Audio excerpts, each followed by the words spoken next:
kesuburan, Tuhan saja sumbernya, keadilan, keamanan, Tuhan menetapkannya.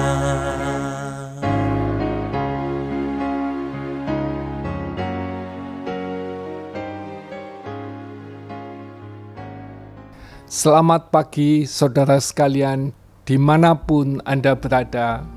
Selamat berjumpa kembali dalam cuaca pagi ini, Kamis 15 Agustus 2024. Bersama kami dalam channel Doa Pagi, pembawa firman Budi tetap ditemani oleh kameramen dan pengarah Adi. Saudara sekalian, pada pagi hari ini yang masih gelap ini, maka kami akan panjatkan doa-doa bersama dengan saudara sekalian.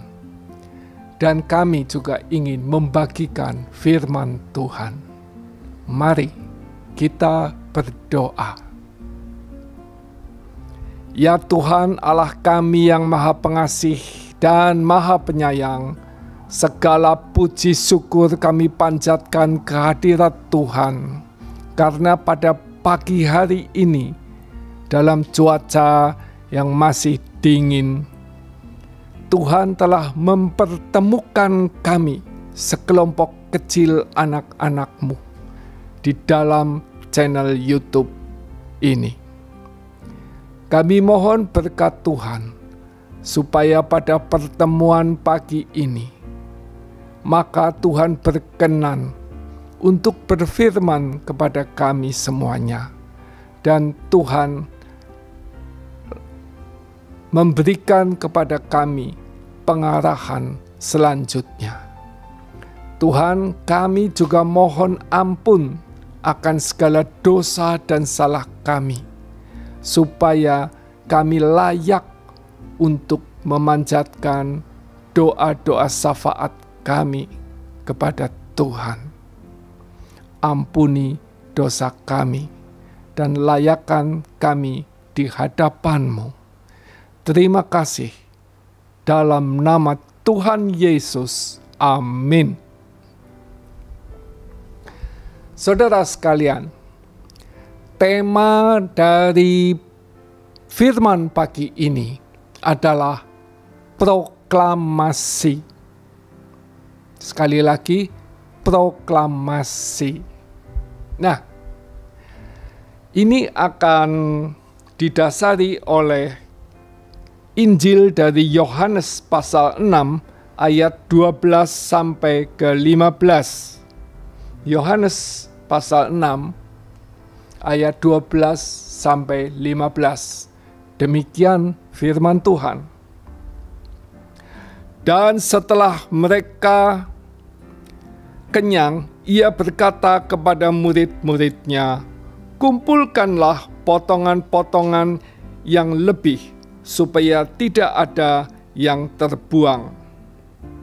Maka mereka pun mengumpulkannya dan mengisi 12 bakul penuh dengan potongan-potongan dari kelima roti jelai yang lebih setelah orang makan. Ketika orang-orang itu melihat mujizat yang telah diadakannya, mereka berkata, "Dia ini adalah benar-benar nabi yang akan datang ke dalam dunia." Karena Yesus tahu bahwa mereka hendak datang dan hendak membawa dia dengan paksa untuk menjadikan dia raja, ia menyingkir pula ke gunung seorang diri. Amin. Berbahagialah saudara semua yang mendengar firman ini dan menyimpan dalam hatinya serta melakukannya. Saudara sekalian, proklamasi akan kita peringati besok lusa. Proklamasi berasal dari kata Yunani proklamatio. Artinya adalah pengumuman resmi kepada seluruh rakyat. Itu arti proklamasi.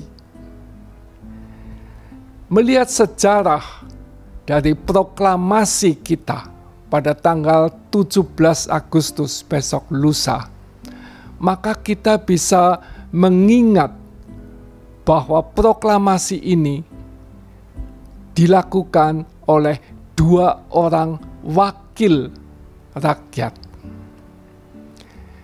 Yang seorang adalah Insinyur Soekarno, yang seorang adalah Dr. Andes Muhammad Hatta.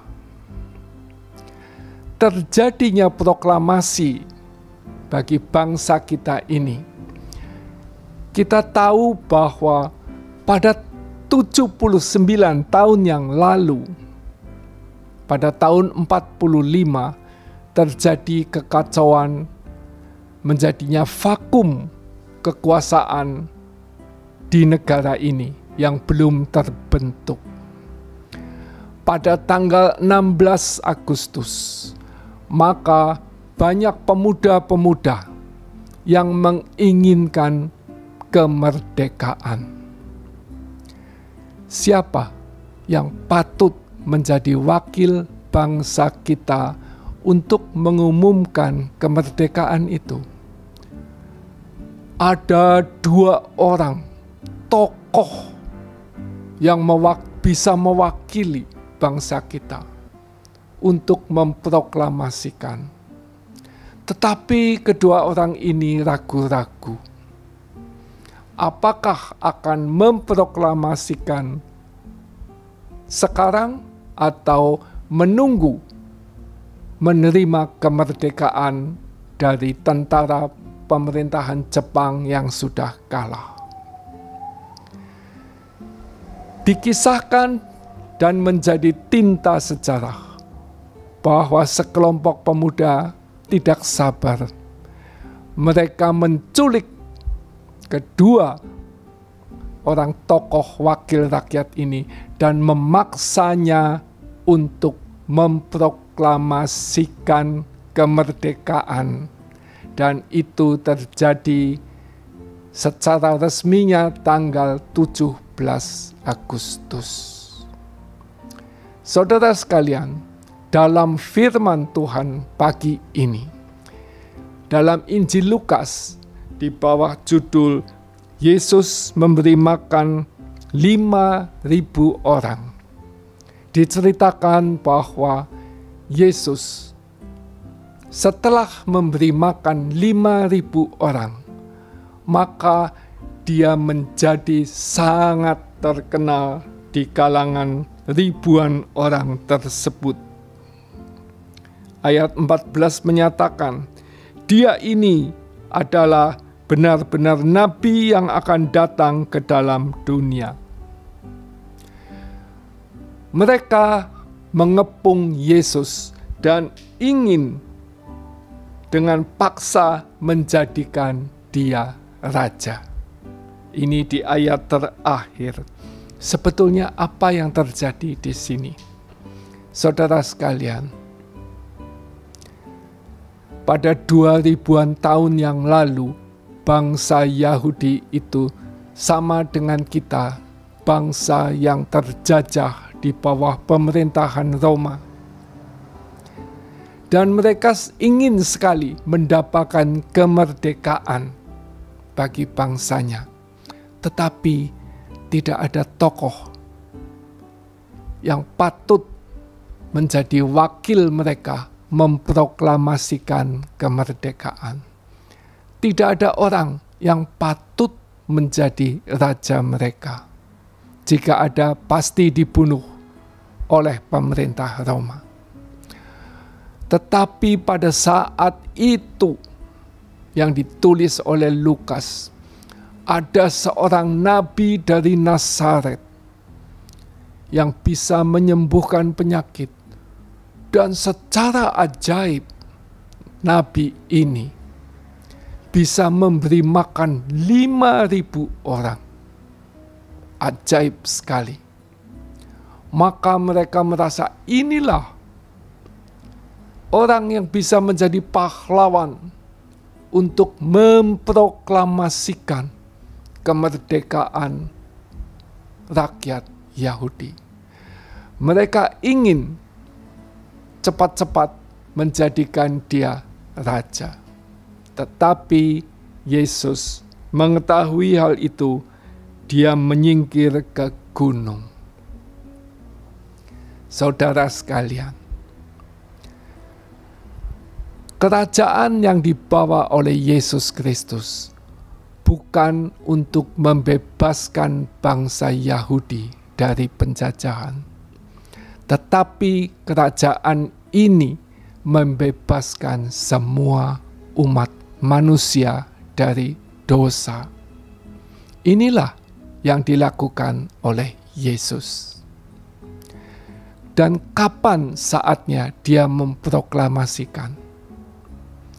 Saat ini di Injil Lukas 6 belum saatnya.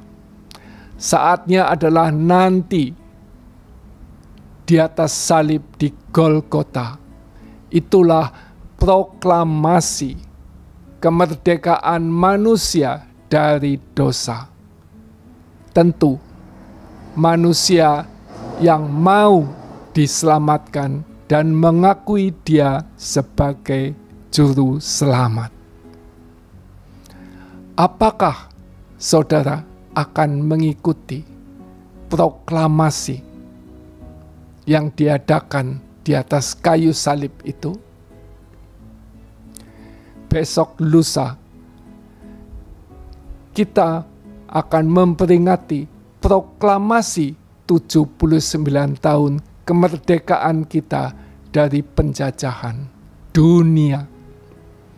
Kapan kita menerima proklamasi dari atas kayu salib terhadap penjajahan dosa? Terserah saudara. Kapan? Amin. Mari kita berdoa dan kita akan panjatkan beberapa syafaat.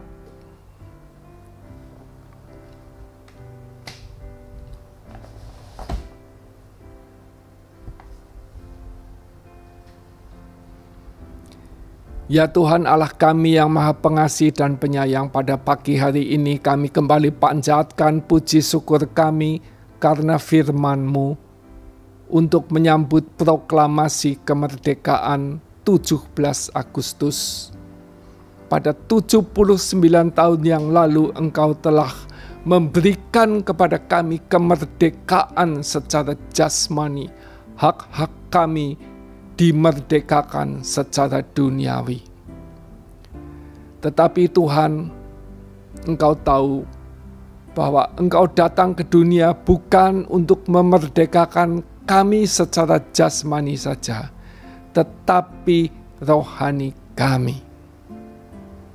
Kami mohon Tuhan, selalu ingatkan kami untuk menerima kemerdekaan yang Engkau proklamasikan.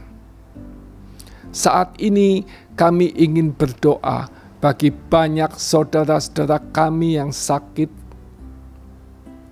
Saudara kami Gunadi Kelik Harlianto, supaya disembuhkan dari penyakitnya, supaya kembali bisa melayani dan bekerja bersama-sama kami. Kami ingat akan Ibu Ratiman yang terganggu kekuatan kakinya.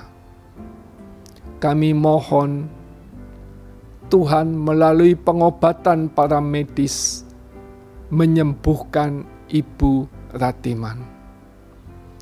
Kami berdoa untuk banyak saudara-saudara kami yang terbaring di rumah masing-masing maupun di sal-sal di rumah sakit yang tidak kami ketahui. Tapi Tuhan tahu derita mereka. Ampuni dosa mereka dan sembuhkanlah Tuhan. Kami juga berdoa untuk banyak program-program di gereja kami. Kami mohon Tuhan yang memberikan kesuksesan program untuk menyambut proklamasi 17 Agustus dan program yang lainnya. Kami juga berdoa Tuhan untuk semuanya yang terlibat di dalam pelayanan, dalam berbagai komisi di jemaat-jemaat. Mohon Tuhan beri kepada mereka kemampuan untuk memakai bakat-bakat masing-masing, supaya bisa melayani dalam bidang yang Engkau kehendaki, sehingga bisa berhasil dengan baik.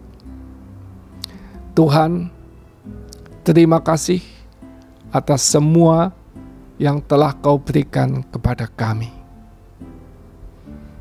Kami serahkan kehidupan kami, doa kami yang tidak sempurna ini di dalam nama Tuhan Yesus Kristus. Amin.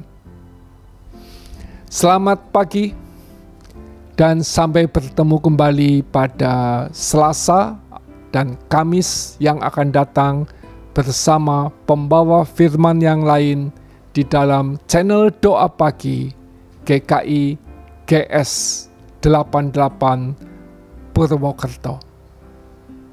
Selamat pagi.